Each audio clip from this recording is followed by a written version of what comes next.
গায়ে একটা সুতার কাপড় থাকে না, ওই জাফরান ফেলে 144 জারি করা হয় না।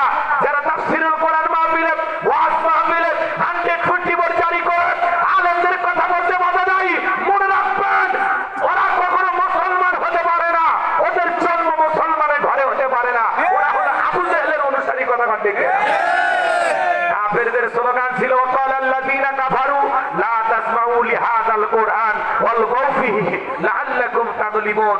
কাফেরদের স্লোগান কোরআন শ্রবণ করো না, যেখানে নবী মুহাম্মদ সাল্লাল্লাহু আলাইহি সাল্লাম কোরআনে আলোচনা করবে ওখানে হট্টগোল সৃষ্টি করো, তালি বাজাও, শীষ দাও, যেভাবে হোক নাচানাচি করে হলে কোরআনের কথা বন্ধ করে দাও। যদি বন্ধ করতে পারো আমরা কাফেররা বিজয় লাভ করব। আবু জেহেল, উতবা, সাইবা যেমন লাফালাফি করেও বিজয় কোরআনের থামাইতে পারে নাই, আজও পৃথিবীর জমিনে যারা ইসলামকে থামিয়ে দিতে চাই, মুসলমানদেরকে থামিয়ে দিতে চাই, মনে রাখবেন আজ হোক কাল হোক জালেমদের শেষ পরিণতি হলো পরাজয়, মাসুমদের শেষ পরিণতি হলো বিজয়। সেই বিজয় আনার জন্য যদি কখনো চাঁদ আসে, প্রয়োজনে বিবির কাছ থেকে বিদায় নেন, সন্তানদের কাছ থেকে বিদায় নেন, মাথায় কাপড়ের কাপড় বেঁধে আল্লাহর ইসলামে আল্লাহ দ্বীনকে প্রতিষ্ঠিত করার জন্য কারা কারা বুকের তাজা রক্ত দিতে রাজি, তুই হাত তুলে আমাকে দেখা।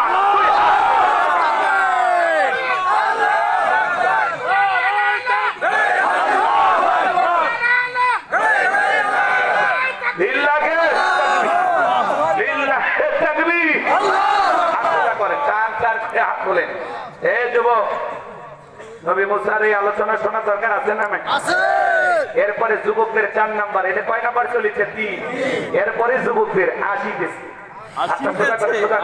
অনেকে হাত ব্যাখ্যা করে তুলেছেন, 2 হাত সোজা করে। সত্যি আপনি পুরুষ মানুষ, ভিটামিন ক্যালসিয়াম মাঝে মাঝে কিনে খাবেন, একেবারে দুর্বল হলে চলতে পারবেন না। সোজা করে, সোজা করে। আমার আল্লাহ রাব্বুল আলামিন বলেন, ইন্নাল্লাহা আশতারা মিনাল মুমিনিনা আনফুসাহুম ওয়া আমওয়ালাহুম বিআন্না লাহুমুল জান্নাহ। সূরা তাওবার 111 নম্বর আয়াতে আল্লাহ রাব্বুল আলামিন জানিয়ে দিলেন, নিশ্চয়ই মুমিন বান্দাদের জান মাল আমি আল্লাহ ক্রয় করে নিয়েছি, বিনিময়ে দেব জান্নাত। বলুন সুবহানাল্লাহ।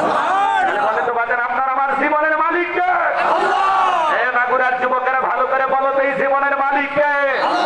প্রেম করবার প্রেমিকাকে পার্কে নিয়ে যাটাই লোক দিবা, এই জীবন তোমার, তুমি শুধু আমার। ওরে হাইদির যুবক, এই জীবনের মালিক কে? আল্লাহ। আপনার আমার সম্পদের মালিক কে? আল্লাহ। আপনার দেয়া জীবন, আল্লাহ দেয়া সম্পদ আল্লাহর পথে খরচ করতে রাজি আছেন তো? ইনশাআল্লাহ রাজি আছেন তো? ইনশাআল্লাহ।